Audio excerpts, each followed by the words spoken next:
Bismillahirrahmanirrahim. Assalamualaikum warahmatullahi wabarakatuh. Sebagai salah satu kegiatan keagamaan di samping menunaikan ibadah puasa di bulan Ramadan, Majlis Kesejahteraan Orang Kelainan Upaya MKOKU dan Gabungan 9 Buah Persatuan Petang Kelmarin mengadakan Majlis Khatam Al-Quran. Majlis berlangsung di Masjid Suri Sebegawan Raja, Pinggiran Anak Damit, Kampung Manggis, Madang. Bacaan surah Al-Fatihah diketuai oleh Yang Berhormat Pihin Udana Khatib Datuk Paduka Seri Setia Ustaz Haji Awang Badaruddin bin Pengarah Datuk Paduka Haji Awang Osman, Menteri Hal Ehwal Ukama. 41 peserta khatam terdiri daripada Ahli Pusat Ihsan Al-Amirah Al-Hajah Mariam, Persatuan bagi Pengurusan Autisme dalam Latihan Pendidikan dan Sumber Semata Brunei, Persatuan Kanak-Kanak Cacat Kaca, Special Olympic Brunei Darussalam SOBD, Persatuan Orang Kurang Upaya Pendengaran OKP, Persatuan Sindrom Down Able, Persatuan Orang-Orang Cacat Penglihatan Kebangsaan, Persatuan Orang-Orang Berkerusi Roda dan Orang-Orang Cacat Anggota PAPDA dan Learning Leaders Society LLS.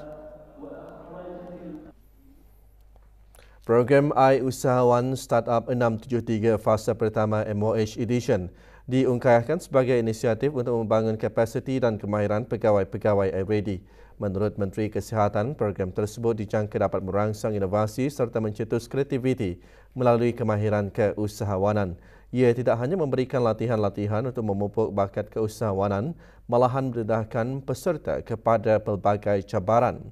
Berucap pada majlis penutupan program berkenaan kelmarin, Yang Berhormat Datuk Seri Setia Dr. Al-Haji Muhammad Isham bin Haji Jaafar berkata, pengetahuan asas yang diperoleh dalam bidang perniagaan akan meningkatkan kebolehpasaran dalam pencarian pekerjaan sama ada di pihak kerajaan, swasta atau bagi yang berminat untuk menceburi bidang perniagaan di masa akan datang. Pada masa ini, terdapat banyak peluang perniagaan yang boleh dibuat oleh lepasan-lepasan iReady. Sebagai contoh, mereka yang berkemahiran dalam bidang teknologi maklumat dan komunikasi mungkin dapat memulakan perniagaan sebagai menyediakan perkhidmatan pembangunan aplikasi, perisian atau penyelenggaraan rangkaian. Dengan pertumbuhan e-dagang, mereka boleh memulakan perniagaan dalam talian seperti kedai atas talian, pasaran atas talian atau perkhidmatan penghantaran. Disertai oleh 60 perantis iReady, program memberi peluang kepada para peserta untuk menjadi lebih kreatif dan meneroka kerja dalam bidang teknologi dan inovasi. Majlis diselanjutkan dengan penyampaian hadiah kepada para pemenang program.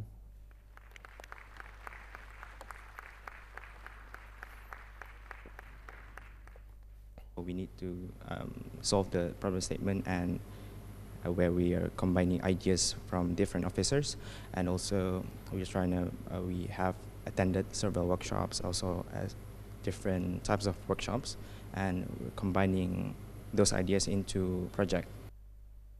We were given workshops to how to tackle the solution the best that it can be. So from there we had design thinking, empathy mapping, so try to better understand what the actual problem is. Kementerian Kewangan dan Ekonomi serta jabatan-jabatan di dalamnya mengadakan majlis sambutan Nuzul Al-Quran dan diselanjutkan dengan penyampaian derma kepada anak-anak yatim kementerian berkenaan.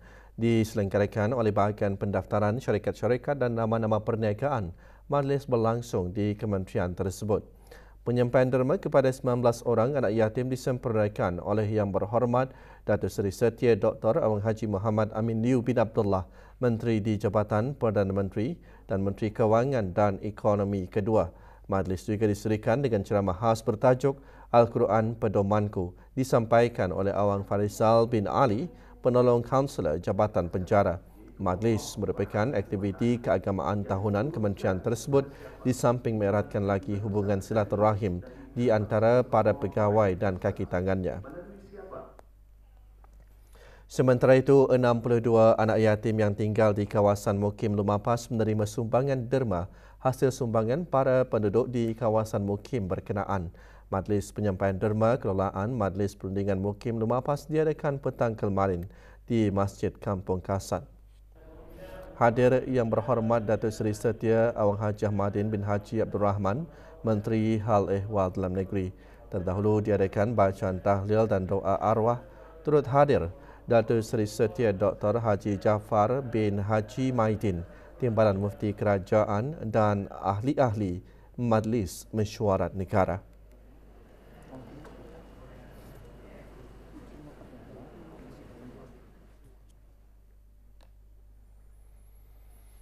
Kelebihan malam Lailatul Qadar boleh diraih dengan memperbanyakkan amal ibadah sepanjang bulan Ramadan, lebih-lebih lagi pada 10 malam terakhir. Justru umat Islam dianjurkan untuk merebut ganjaran pahala besar yang dijanjikan oleh Allah Subhanahu Wa Taala. Menurut Pegawai Hal Ehwal Masjid, Kementerian Hal Ehwal Agama, malam Lailatul Qadar merupakan malam yang dipenuhi dengan keberkatan dan lebih baik daripada 1000 bulan. Sebagai umat Islam, peluang tersebut tidak boleh dilepaskan begitu sahaja. Bahkan, berusaha mempertingkatkan amal ibadah dengan melaksanakan sembahyang sunat, membaca Al-Quran, berzikir dan berdoa memohon keampunan kepada Allah Subhanahu Wa Taala.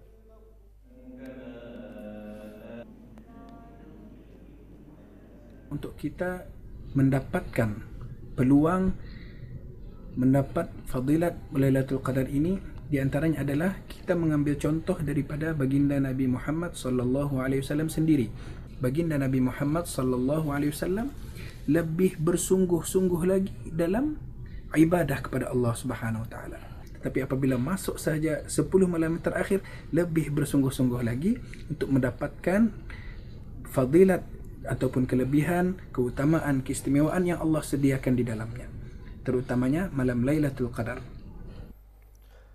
146 anak yatim diraikan dalam majlis berbuka puasa anjuran syarikat Nazmi Textile Mall. Majlis berlangsung lewat petang kemarin di Royal Berkshire Polo and Country Club, Jerodong. Hadir yang berhormat Pihin Orang Kaya Johan Pahlawan Datuk Seri Setia Awang Haji Adnan bin Beguan Pihin Sederajat Khatib, Datuk Seri Setia Haji Muhammad Yusof, Ahli Majlis Mesyuarat Negara. Juga hadir Tuan Yang Terutama Alok Amitabh Dimri, Pesuruh Jaya Tinggi Republik India. Majlis diselajurkan dengan penyampaian sumbangan derma kepada anak-anak yatim dari Mukim Berakase.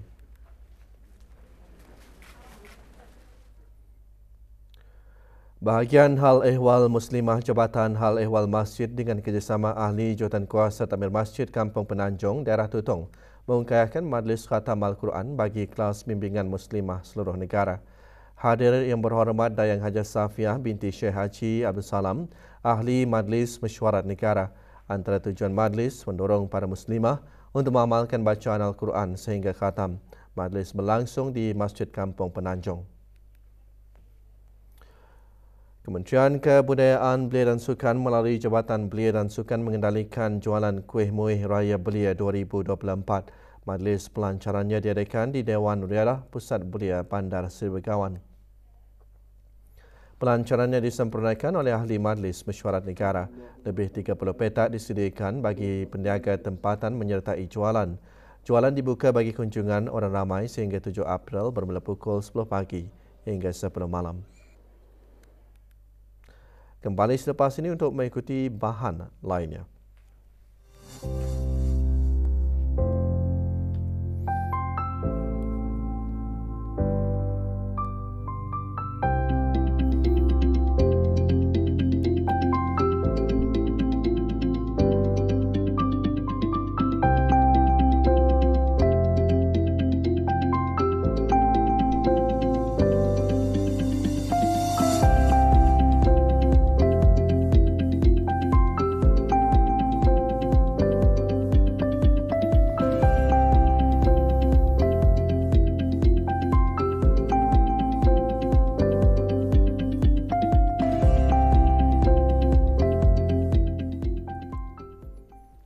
Bagi menyemarakkan bulan suci Ramadan, rombongan pegawai dan kekitangan Kementerian Hal Ehwal Agama kemarin meneruskan majlis tadarus di Masjid Kampung Puni, daerah Temburong.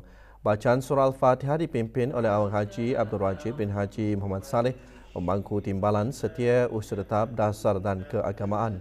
Juga diadakan bacaan tahlil dan doa arwah serta bacaan doa peliharakan Sultan dan negara Brunei Darussalam. Rombongan akan mengunjungi Masjid Az-Zakir dan Beragang bagi majlis khatam pada Rabu ini.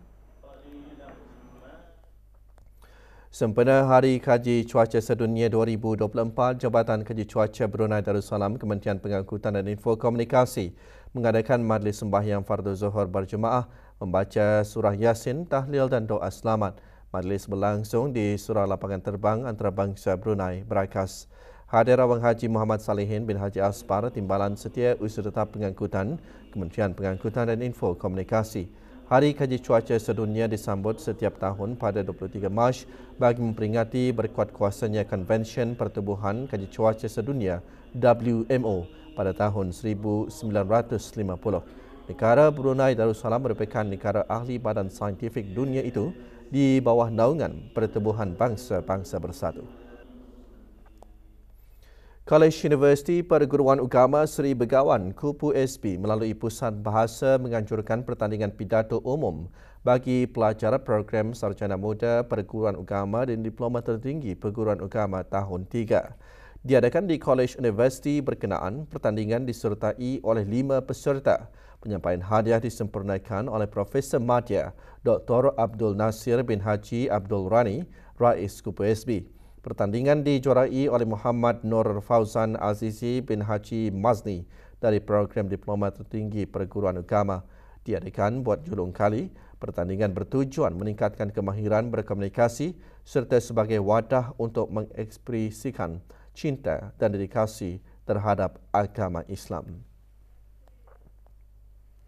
Universiti Islam Sultan Sharif Ali Yunisa lewat petang kemarin mengadakan majlis sambutan nuzul Al-Quran, penutup tadarus, iftar jema'i, berbuka puasa dan penyampaian sumbangan kepada anak yatim warga Yunisa.